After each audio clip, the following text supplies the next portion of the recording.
Hello students, let's see this question. The question says for the reaction A plus B giving you C plus D, Kc is equals to 9. ये देखिए ये जो reaction है ये equilibrium reaction है क्योंकि equilibrium का arrow लगाया हुआ है।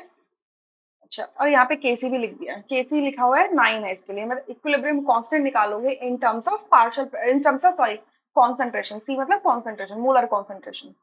If A and B are taken in equal amounts, A और B की हमने इक्वल अमाउंट्स ले ली है, then the amount of C at equilibrium is, equilibrium पे C का अमाउंट कितना होने वाला है। चार ऑप्शंस आपको मेंशन है। अब यहाँ से जरा ध्यान से देखना, A plus B giving you C plus D, C plus D. A और बी की इक्वल अमाउंट है। लेट्स से कि टाइम 0 पर इनकी इक्वल अमाउंट मैंने 1 और इसकी 1 ले ली, तो जब स्टार्टिंग होगी तो आपका प्रोडक्ट तो होगा नहीं, ये सी 0 होगा, डी 0 होगा। जब टाइम इक्विलिब्रियम पहुंचा, ठीक है, इक्विलिब्रियम पे टाइम पहुंचा, तो आपका ए किसी अमाउंट से डिकम्पोज करेगा, ठीक है, और बी भी डिकम्पोज करेगा। तो जो ए की अमाउंट है लेट्स से कितनी बची है, 1 माइनस एल्फा बची है, और बी की जो अमाउंट बची है वो कितनी बची है, 1 minus alpha. Alpha is the degree of dissociation, ठीक है, कि आपका जो ए सब्सटेंस है वो इतना फ्रैक्शन से डिसोसिएट कर रहा है कि out of total number of substance, total amount of the substance, आपका certain amount of the substance A is underwent dissociation, ठीक है, या एनी चेंज, डिसोसिएशन या फिर एसोसिएशन, एनी चेंज, राइट। तो अगर एल्फा से डिग्री ऑफ एल्फा को अगर हम डिग्री ऑफ डिसोसिएशन कह रहे हैं, तो उसी अमाउंट से सी भी फॉर्म होगा एल्फा से, और डी भी अल्फा अमाउंट से फॉर्म होगा, ठीक है।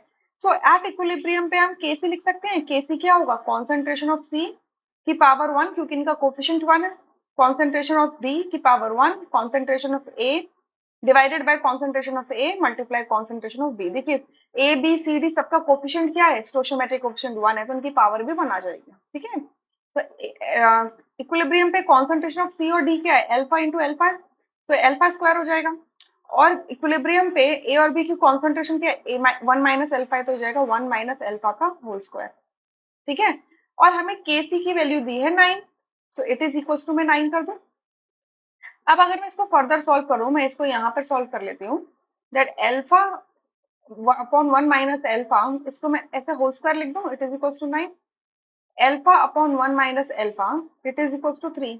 हम पॉजिटिव 3 लेंगे जब भी हम अंडर रूट लगाएंगे दोनों साइड में, तो लेफ्ट हैंड साइड का अंडर रूट हट जाएगा, राइट हैंड साइड में 9 का अंडर रूट 3 होता है। 3 भी हो सकता है, प्लस 3 भी हो सकता है, लेकिन सॉरी माइनस 3 भी हो सकता है, प्लस 3 भी हो सकता है, बट हम माइनस 3 नहीं ले सकते, क्योंकि आपका जो अल्फा है वो एक अमाउंट बताता है, और अमाउंट कभी भी नेगेटिव में नहीं आ सकता, ठीक है। सो पॉजिटिव 3 ले लेंगे। अब बस इसको सॉल्व करो, तो सॉल्व करोगे तो क्या आएगा, alpha is equals to 3 minus 3 alpha, और it is 4 alpha is equals to 3। So alpha की वैल्यू कितनी आ जाएगी, 3/4, दैट इज 0.75। अब जो हमें कॉन्सेंट्रेशन ऑफ सी पूछा है इक्विलिब्रियम पे, तो concentration of C at equilibrium क्या है, अल्फा है, और अल्फा की वैल्यू कितनी है, 0.75 है। तो आपका यहाँ से थर्ड ऑप्शन करेक्ट होगा, rest options would be incorrect.